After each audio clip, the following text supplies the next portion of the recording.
Water. Water is the most abundant and precious resource on the earth. It is found in the oceans, seas, rivers, streams, lakes, ponds, and even under the ground. தண்ணீர் இந்த உலகத்தில் ஏராளமாக காணப்படுற அதே சமயம் விலைமதிக்க முடியாத ஒரு வளமாக இருக்குது. இது பூமியில் கடல்கள், ஆறுகள், ஓடைகள், குளங்கள்னு பல இடங்களில் காணப்படுது. அதே சமயம் பூமிக்கடியிலும் ஏராளமான அளவு காணப்படுது. All living things need water to live and to do many other activities. We have already learnt about this in the previous classes. Let us learn more about water in this lesson. இந்த உலகத்தில் இருக்க எல்லா உயிரினங்களுக்கும் உயிர் வாழ்கிறதுக்கும் மற்ற வேலைகளை செய்கிறதுக்கும் ஒரு அடிப்படை தேவையாக இருக்கிறது தண்ணீர். இதை பற்றி முந்தைய பாடங்களில் நிறைய படிச்சிருக்கோம். இன்னும் நிறைய தெரிஞ்சுக்கலாம். வாங்க லெசனுக்குள்ளே போகலாம். Change of states in water. Water occurs naturally in three forms: ice, water, and water vapor. These forms are also called states of water. Ice is in solid form, water is in liquid form, and water vapor is in gaseous form. Water தண்ணீர் பூமியில் இயற்கையாகவே 3 நிலைகளில் காணப்படுது. ஒன்று ice, ரெண்டாவது water அதாவது தண்ணீர், மூன்றாவது வாட்டர் வேப்பர் நீராவி. இந்த 3 நிலைகளை தான் நம்ம ஸ்டேட்ஸ் ஆஃப் வாட்டர் அதாவது தண்ணீரினுடைய நிலைகள்னு சொல்கிறோம். ஐஸ் சாலிட் அதாவது திட வடிவத்தில் இருக்குது. வாட்டர் நீர்ம நிலையில் லிக்விட் ஃபார்மில் இருக்குது. அப்புறம் வாட்டர் வேப்பர் அதாவது நீராவி காற்றினுடைய வடிவம் அதாவது கேசியஸ் ஃபார்மில் இருக்குது. These states occur naturally because of temperature changes. Water becomes ice in cold regions, remains as water in oceans or rivers, and becomes water vapor due to the heat of the sun. So இயற்கையாகவே இந்த 3 நிலைகளில் தண்ணீர் காணப்படுறதுக்கு காரணம் அதில் ஏற்படக்கூடிய temperature changes அதாவது வெப்பநிலை மாறுபாடு. குளிர் பிரதேசங்களில் ரொம்ப குளிராக இருக்கிறதுனால அங்கே இருக்கக்கூடிய தண்ணீரானது உறைஞ்சு போய் சாலிட் ஸ்டேட் அதாவது ஐஸ் ஃபார்மில் இருக்குது. அதே சமயம் ஆறுகள், கடல்களில் திரவ நிலையில் இருக்குது. சூரியனுடைய வெப்பம் பட்டு அந்த தண்ணீர் வந்து ஆவியாகும் பொழுது கேசியஸ் ஃபார்மான வாட்டர் வேப்பர் ஃபார்முக்கு மாறுது. ஸோ தண்ணீரில் ஏற்படக்கூடிய இந்த 3 நிலைகளுக்கும் காரணம் அதில் ஏற்படக்கூடிய டெம்பரேச்சர் சேஞ்சஸ் தான். ஒரு ஆச்சரியமான விஷயம் என்னென்னா நம்ம உடலானது 75% வாட்டரால் உருவாகியிருக்கு. என்ன ஆச்சரியமாக இருக்குல்ல? Solid state, ice. Ice is a solid form of water. At temperature below 0 degrees Celsius, water becomes ice. This process is called freezing. தண்ணீரினுடைய சாலிட் ஸ்டேட் திடநிலை தான் ஐஸ். எப்போ தண்ணீரினுடைய வெப்பநிலை 0 டிகிரி செல்சியஸுக்கும் கீழே போகுதோ அப்போ தண்ணீரானது ஐஸாக மாறுது. இந்த ப்ராசஸை தான் நம்ம ஃப்ரீசிங் அதாவது உறைதல்னு சொல்கிறோம். ஸோ இப்படி தான் நம்ம வீடுகளில் இருக்கக்கூடிய ரெஃப்ரிஜிரேட்டர்ஸில் வாட்டரினுடைய டெம்பரேச்சரை 0 டிகிரி செல்சியஸுக்கும் கீழே கொண்டு போய் நம்ம ஐஸ் கட்டிகளை உருவாக்குறோம். Liquid state, water. Water in liquid state is available in water bodies such as oceans, river, waterfalls, etc. Liquid ஸ்டேட்னு சொல்லக்கூடிய நீர்ம நிலையில் தண்ணீரானது பல இடங்களில் காணப்படுது. உதாரணத்துக்கு நீர்நிலைகளான ஓசன்ஸ், பெருங்கடல்கள், ரிவர் ஆறுகள், வாட்டர் ஃபால்ஸு, அருவிகள் இந்த மாதிரி நிறைய பகுதிகளில் நீர்ம நிலையில் வாட்டர் காணப்படுது. Gaseous state, water vapor. Water becomes water vapor as the temperature increases due to heat. Heating forms a white mist of extremely small water droplets in the air known as water vapor. தண்ணீரானது water வேப்பர்னு சொல்லக்கூடிய gaseous state அதாவது வாயு நிலைக்கு போகிறதுக்கு காரணம் தண்ணீரினுடைய வெப்பநிலை அதிகரிக்கிறது தான். ஸோ தண்ணீரினுடைய வெப்பநிலையை அதிகரிக்கும் பொழுது ஒரு வெள்ளையாக புகை மாதிரி சின்ன சின்ன நீர்த்திவலைகளாக நீரானது மாறுது. ஸோ இது வந்து காற்றில் மிதந்துக்கிட்டு போகிறதுனால இது வந்து வாட்டர் வேப்பர் நீராவி அப்படின்னு சொல்கிறோம். தண்ணீரை 100 டிகிரி செல்சியஸில் ஹீட் பண்ணும் பொழுது வாட்டர் வேப்பர்னு சொல்கிற நீராவி நிலைக்கு மாறுது. Water cycle.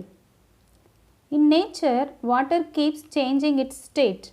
Let us see how this happens. Due to the sun's heat, water in oceans and rivers changes into water vapor and rises up. Water cycle நீர் சுழற்சி. இயற்கையாகவே தண்ணீரானது 3 நிலைகளுக்கும் மாறிக்கிட்டே இருக்குது. இது எப்படி மாறுதுங்கிறத பார்க்கலாம். Water becoming water vapor on heating is called evaporation. சூரியனுடைய வெப்பத்தினால ஆறுகள், ஏரிகள், குளங்கள், கடல்களில் இருக்கக்கூடிய தண்ணீரானது ஆவியாகி வாட்டர் வேப்பராகி மேலே போகுது. ஸோ வெப்பத்தினால தண்ணீரானது ஆவியாக மாறக்கூடிய இந்த நிகழ்வை தான் எவாப்பரேஷன், அதாவது ஆவியாதல் அப்படின்னு சொல்கிறோம். The water vapor, when comes into contact with cool air, becomes water droplets. This is called condensation. மேலே போன வாட்டர் வேப்பர் குளிர்ந்த காற்றோட தொடர்பு ஏற்படும் பொழுது சுருங்கி சின்ன சின்ன டிராப்லெட்ஸ் அப்படின்னு சொல்லக்கூடிய நீர்த்திவளைகளாக மாறுது. இதைத்தான் காண்டன்சேஷன், அதாவது நீராவி சுருங்குதல்னு சொல்கிறோம். The water droplets combine to form clouds. The water droplets continue to combine and they become big and heavy. These water droplets then fall down as rain. This is called precipitation. இப்படி சுருங்கிக்கிட்டே போகிற water droplets எல்லாம் சேர்ந்து க்ளவுட்ஸை உருவாக்குது, அதாவது மேகத்தை. இப்படியே தொடர்ந்து நடந்துகிட்டு இருக்கும் பொழுது அந்த க்ளவுட்ஸ் எல்லாம் பெருசாகவும் அதே சமயம் ஹெவி, நல்லா வெயிட்டாகவும் மாறுது. அந்த சமயத்தில் அங்கே இருக்கக்கூடிய ட்ராப்லெட்ஸ் எல்லாம் கீழே பூமியை நோக்கி விழுது. இதைத்தான் நம்ம பிரிசிபிட்டேஷன், அதாவது மழை பொழிவுன்னு சொல்கிறோம். In colder places, combined water droplets come down as snow, sleet or hail. This continuous change of water from one state to another in nature is called water cycle. இப்படி மழைப்பொழிவு ஏற்படும் பொழுது குளிர் பிரதேசமாக இருக்கும் பொழுது அங்கே மழையானது நீர்ம நிலையில் விழாமல் பனியாக பொழியும். அதே சமயம் ஸ்லீட் ஆர் ஹெயில்னு சொல்லக்கூடிய ஆலங்கட்டி மலைகளாக, அதாவது சின்ன சின்ன ஐஸ் கட்டிகளாக கீழே பூமியில் விழும். ரொம்ப குளிரான சமயங்களில் மழைப்பொழிவு இருக்கும் பொழுது ஆலங்கட்டி மலை விழறத பார்த்துருப்போம். சின்னதாக குட்டி குட்டியாக ஐஸ் கட்டிகளாக விழுந்திருக்கும். குழந்தைகள் கூட ரொம்ப ஆசையாக இதையெல்லாம் எடுத்து வச்சு விளையாடுவாங்க.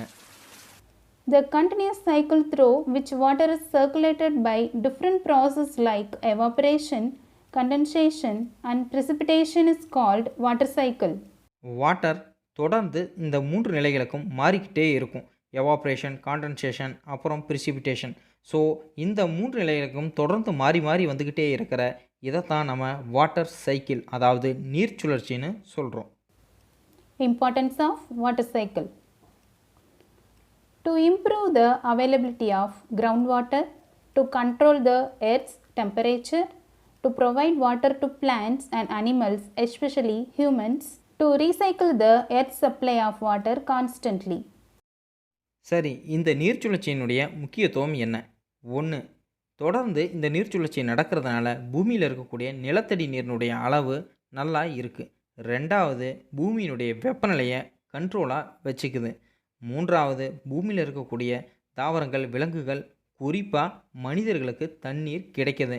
4வது, பூமியினுடைய எல்லா பகுதிகளிலும் தண்ணீர் தொடர்ந்து கிடைக்கிறதுக்கு காரணமாக இருக்கிறது water cycle. Do you know 73% of our brain's mass consists of water.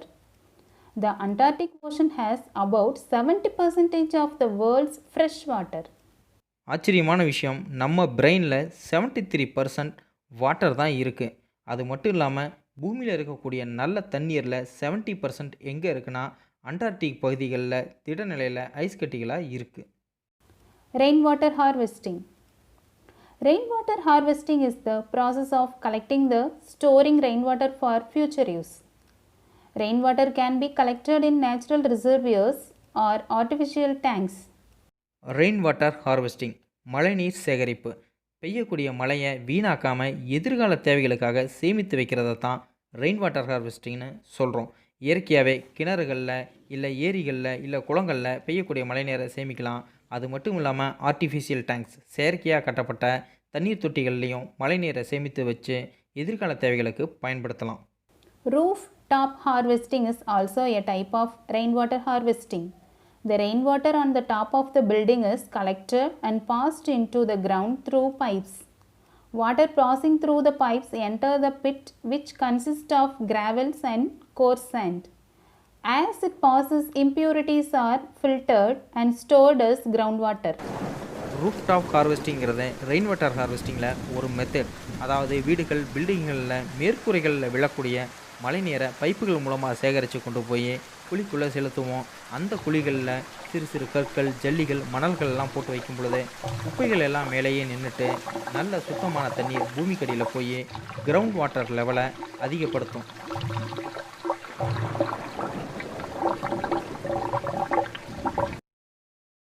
More to know, H2O is the chemical formula of water.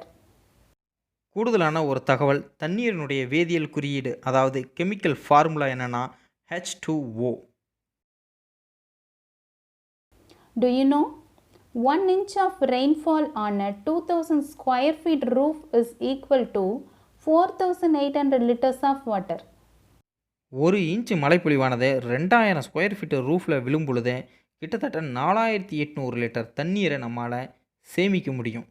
எவ்வளோ ஒரு ஆச்சரியமான விஷயம். Benefits of rainwater harvesting. It increases the groundwater level. It can be used for agriculture. It increases the availability of water for living things. Rainwater harvesting is the only way to conserve rainwater. மழைநீர் சேகரிக்கிறதுனால நமக்கு என்னெல்லாம் நன்மைகள் கிடைக்கிது? ஒன்று, பூமிக்கடியில் இருக்கக்கூடிய நிலத்தடி நீரினுடைய அளவை அதிகப்படுத்துது. ரெண்டாவது, சேகரிக்கப்பட்ட மழைநீரை அக்ரிகல்ச்சர் அதாவது விவசாயத்துக்கு நம்ம பயன்படுத்தலாம். மூன்றாவது, பூமியில் இருக்கக்கூடிய உயிரினங்களுக்கு கிடைக்கக்கூடிய நீரினுடைய அளவை அதிகப்படுத்துது. அது மட்டும் இல்லை, நம்ம மழைநீரை சேகரிக்க ஒரே வழி ரெயின் வாட்டர் ஹார்வெஸ்டிங் தான். More to know, the rainwater harvesting was launched in the year 2001 by Tamil Nadu government. Tamil Nadu is the first Indian state which made rainwater harvesting as mandatory. கூடுதல் தகவல், தமிழ்நாட்டில் 2001ஆம் ஆண்டு மழைநீர் சேகரிப்பு திட்டம் கொண்டு வரப்பட்டது. அது மட்டும் இல்லாமல் இந்தியாவிலேயே மழைநீர் சேகரிப்பு திட்டம் கட்டாயமாக்கப்பட்ட ஒரே மாநிலம் நமது தமிழ்நாடு. இந்த லெசன் கண்டிப்பாக உங்களுக்கெல்லாம் பிடிச்சிருக்குன்னு நான் நினைக்கிறேன்.